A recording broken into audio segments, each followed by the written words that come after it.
दोस्तों अस्सलाम वालेकुम। दोस्तों कल जो नश्तर हॉस्पिटल मुल्तान में हुआ बहुत दुख हुआ।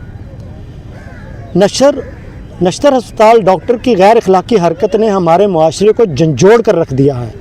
जो कुछ हुआ आप सब ने देखा होगा, सुना होगा, पढ़ा होगा। मरीज़ा के लवाहिकीन उस वक्त शदीद गुस्से और गम की कैफियत में होंगे। ऐसे में उनको ये नामुनासिब इशारे करना किसी सूरत भी जिस्मानी जस्टिफाई जो है ना वो नहीं है। ये उंगली पाकिस्तान के उस निज़ाम को दिखा रहा है कि मैं ताकतवर हूँ और ताकतवर का कोई कुछ नहीं कर सकता। सुना है इस हवाले से बाज़ाब्ता इंक्वायरी भी जो है ना वो शुरू कर दी गई है। बहुत अच्छी बात है।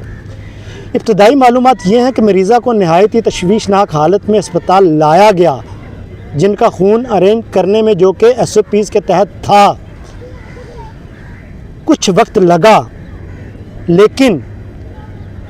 लेकिन जब खून अरेंज हुआ तो शिफ्ट तब्दीली का वक्त करीब था, ये कहा जा रहा है। अगर शिफ्ट चेंज हो भी रही थी तो इसका मतलब ये नहीं कि मरीज़ को आप मरता हुआ छोड़ जाएं, तड़पता हुआ छोड़ जाएं, चले जाएं, बाढ़ में जाए जी मरीज़, हम तो चले।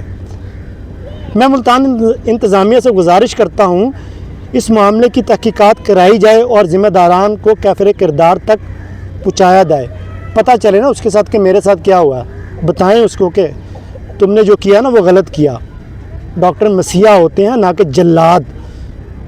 उस डॉक्टर का लवाहिकीन के साथ ऐसा अंदाज और इस तरह का नाजेबा निशान हमारे पूरे सिस्टम के मुंह पर जो है ना वो जन्नाटेदार तमाचा है। मैं समझता हूँ हमारे लिए ये एक सवालिया निशान है, एक सवालिया निशान। उस डॉक्टर के बारे में तहकीकात होनी चाहिए, उसको कैफ़रे किरदार तक जो है ना वो पहुँचाना चाहिए, बताना चाहिए कि तुमने जो किया वो गलत किया। देखने और सुनने वालों का बहुत शुक्रिया।